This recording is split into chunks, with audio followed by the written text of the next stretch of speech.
In this example, we have a graph and it's asking which equation best models this graph.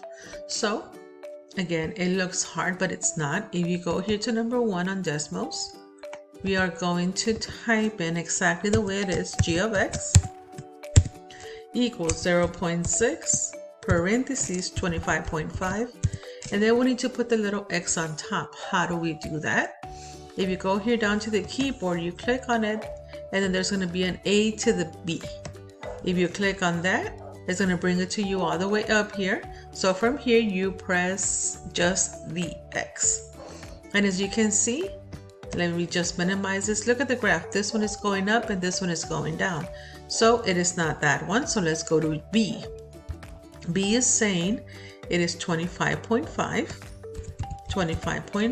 and then what's inside the parentheses is 0.6. So I'm just changing some numbers around. Now it kind of looks like it, but I'm still not sure. The good thing about this is they give us 3 points. So Desmos is really good in which, you know what, exactly the way it is. I'm just going to type it in here.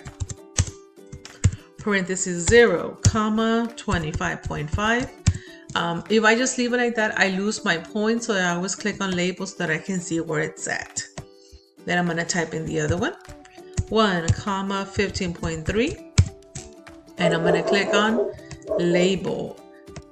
Then number 4, I'm going to type the other one in, which is 2, comma, 9.18. And I'm going to click on label. So I'm just going to move this graph around to see if all my points lie on the graph. And as you can see, they do. So automatically this one matches. So my answer for this one, it is B. And that's all you need to do.